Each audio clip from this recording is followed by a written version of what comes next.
Yo, it's good. Got a quick market recap today. Didn't take any trades today.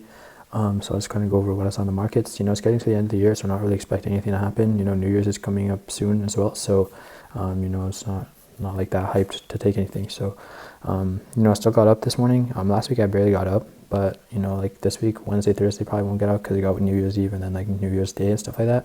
Also, my birthday. Don't really have anything planned for my birthday. I'm turning 18, if you cared, but I'm getting old. But anyways, so Euro USD 4 hours bearish, right? Going into market open, we had these lows close below, then we had a close above, and then we ended up closing below these lows right here. This was before NY open, and we were confirmed bearish. So on the 30-minute, I was looking for highs to get taken and then take out lows. However, we took out the London lows right before New York session open, so it didn't really have any proper lows to like target. So that's like the reason for the question mark. Didn't really have anything to really target. We did have Asian lows still, which was kind of why I was still looking at it, but it would have been nice if we had London lows as well. So going on to the 5-minute, as we take out these London lows, so we don't really have any 30-minute low. We ended up coming up into the London high. We also had this 1 hour high as well, so I wanted to see that get taken and then see potential shorts to the downside. We did end up coming here, but we got here around like 8 a.m. and this is not really what I'm trying to trade. We also did have these two fair value gaps here that I wanted to get inverted. So it would have been like stuff like this. If we could inverse this fair value gap, get a retracement or something to leave this fair value gap, respect that, and then go down, maybe that would have been nice. But that wasn't during the allotted time period that I usually trade, so that's why I didn't take anything. Now that's basically USD. We did end up fulfilling the bias. We never ended up actually taking out the absolute high, but we did come into the London high area, so that's pretty nice. Possibly forming an SMT. Yeah, exactly. Forming an SMT with this one. Why am I glitching? But it's like USD, we took out this high. USD did not take out this high, so it's just kind of like that's kind of like the SMT. But anyways, I'll just like explain it. So now GBP/USD, the 4 hour was bullish on this one rather than USD being bearish. We closed below this high and we never managed to close below any 4 hour lows. So that is kind of like why I was bullish, just based off 4 hour structure. So now on the 30-minute, we had London highs and we had London lows and London highs. But we did take out these London highs. Similar to EUR/USD, we did not have, like, this was not a perfect high. This was just a 1 hour high. GBP/USD, we had the same thing. We had a 1 hour high as well, with the London high being right here. We also had Asian highs, which were also taken out by that one higher, like, kind of high. So hopping out of the 5-minute, not hopping, pause, but it's like, I want to see the lows get taken and then take out highs, but like we had all these fair value gaps here, they're just stacked. Like, do I really want to take something? Like, we could literally, like, we're not moving clearly. We, as you can clearly see, but we come into here and we start chopping around. We're not moving like properly. Maybe it's because of the end of the year. Maybe it's because like we're coming, like, it's just the end of the year, so maybe that's why. But it's like, am I really trying to like take something like that? Like, honestly, not really, bro. Like, honestly, I'm more like trying to sit out, just hop on the charts because I need to get back in the habit of waking up early. And then I just decided to look at the charts. Not really planning on taking anything, maybe tomorrow, but I feel like tomorrow I probably won't trade either. Like, I probably won't take anything this week, maybe next week. But yeah, so now what I was saying about like this, right? This is like exactly what I'm looking for. So like, what I'm saying, like, it's not like perfect here, but if we had a London high here, we have like this 1 hour high getting taken out, right, on GBP/USD. Now keep in mind, USD is the same USD, USD, we're looking at that. As you can clearly see, USD did not take out that high. GBP/USD did take out that high. So with that, that is enough evidence for me to consider that the high, the liquidity, was taken on USD. Because what motivation is there for USD to go and take that high if GBP/USD already took out that high? There's no point. What the hell? There's no point in waiting for bro, I just messed myself up. Waiting for GBP/USD to take out this. I mean, you're fucking, oh my god. There's no point in waiting for USD to take out this high if GBP/USD already took out the high. Same thing goes for when you're looking at the DXY. I didn't really look at the DXY today, so I don't really know.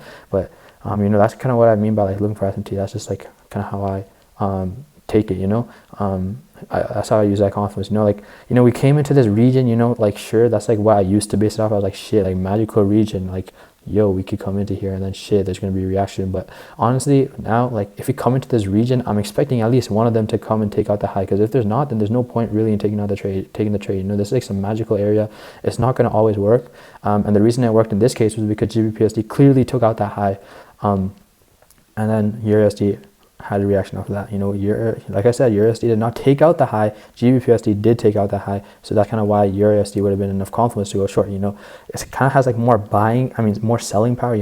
EURUSD wasn't able to have enough buying power to come and take out the high, and rather had more selling power, and it was more likely to go down. That's kind of what I based it off of. That's kind of what I based the SMT off of. That's just what I based it off of, like YouTube videos I watched and everything like that. I don't know. I feel like it's pretty right, but you know, like I'm like shit. I don't know. I'm just a 17-year-old trying to figure this shit out. You know what I'm saying? So yeah, again, like EURUSD.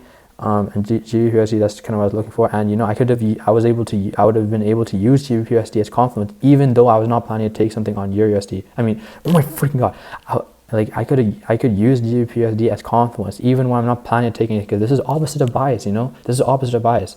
So I could use that to confirm my belief on EURUSD and then take the trade on EURUSD. That would have been like the ideal scenario, but you know, we didn't end up doing that like in the proper way. So yeah, now GBP 4 hour was bearish. Clearly nothing happened, bro. What I was looking for, 4 hours bearish. So I was looking for us to come up into this London high area, fill in these for value gaps, retrace into here, and then have a potential reaction after that. Did we do that? No, we did not do that at all. So that's why I didn't take anything. Clearly because I didn't find anything that I liked. So I didn't take anything off of that. So now that is pretty much basically it. Voice crack. That's pretty much basically it. That is basically it. You know, nothing really too exciting, bro.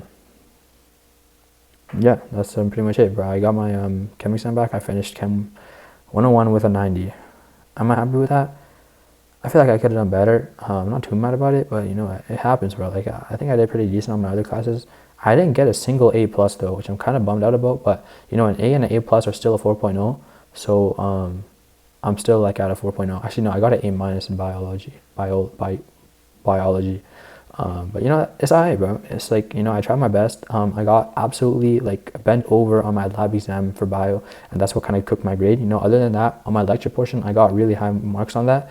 It's just that I got a 50% on my lab final exam, bro. 50%. Do you know that was worth 12.5% of my grade, bro? And I got a 50% on it, so it kind of caused my thing to tank, my grade to tank. But you know, it's all good. I ended up with the A minus. Like, bro, A minus is just like make a wish A, bro. Like make a wish, kid. But it's okay. I think math I'll finish with an A. Hopefully, because I low-key kind of sold my final. But it's okay. What else was there like to talk about?